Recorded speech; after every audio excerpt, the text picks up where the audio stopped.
Hello, I'm Jack Leach. This is my reflective movement vlog. I'd like to start by discussing the importance of tension release. As we can see on the video here, this is me and some of my colleagues performing just some easy tension release exercises, starting with a roll down, going into a plank, and then into some stretching. Now, releasing tension is incredibly important for an actor, as it helps us to connect with our bodies and our movements. Unneeded tension has this way of hindering your ability to move in both big ways and small, subtle ways.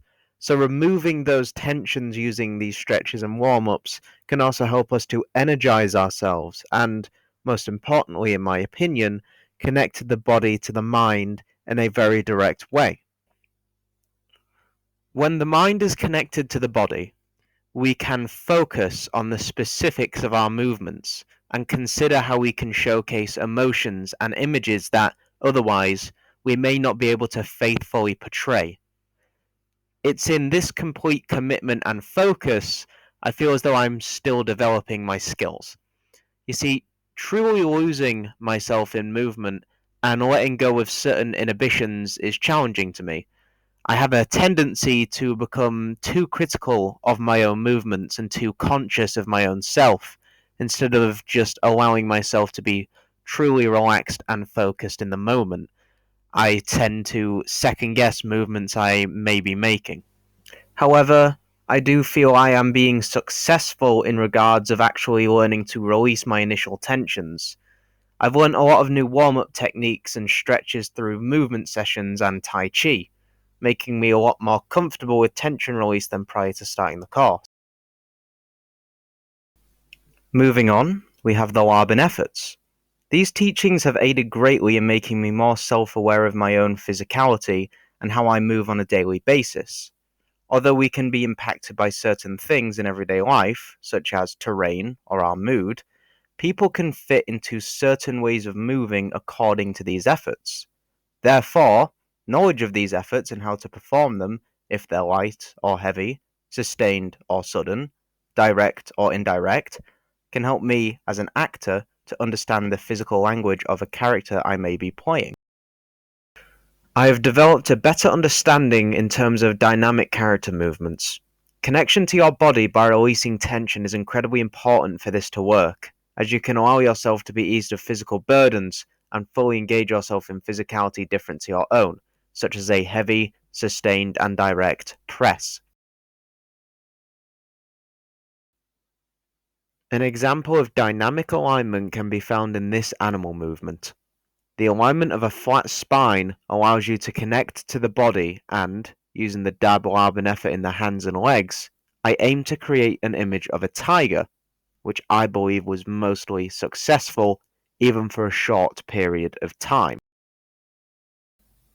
Dexterity and stamina are crucial for physically demanding movements such as that found in animal studies, as is freedom of all tensions in the body that may inhibit your initial abilities to perform said movements.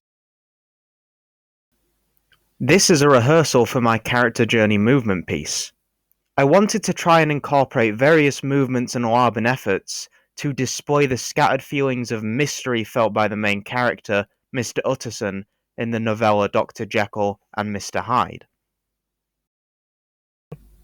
I started with a press type of physicality as he walks onward, displaying his personal struggles of being bored with his life, like walking through mud just to get to the basic needs of eating.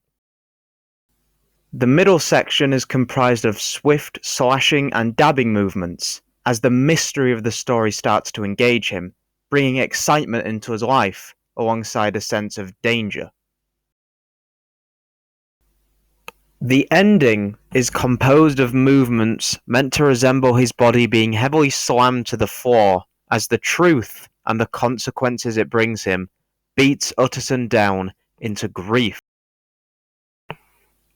Although I believe I was able to successfully display his story and emotional journey through movement, some of the movements, especially in the middle section, didn't feel completely purposeful and connected, instead random and potentially even unneeded. This is my final movement piece for the character journey. I wanted to compare it to the earlier work in progress. Here I start with having Utterson being shackled opposed to just weighted, showing a literal drag on his life. This uses tension in the body in a purposeful manner, demonstrating ideas and creating imagery for the audience, opposed to what was earlier just shown as a slower way of walking. That only displayed the character was unhappy. This creates a better image that something is physically holding him back. In the middle of the piece, I changed the movements to resemble him being dragged around by the mystery, opposed to walking around and frantically trying to find it. I wanted to create the image of a puppet being carelessly thrashed by its strings, which I believed was successful. I have learnt much during these movement sessions, and I'm eager to explore more of how I can use my physicality and properly train my body for the profession of acting by releasing tensions and creating images that would otherwise be unable.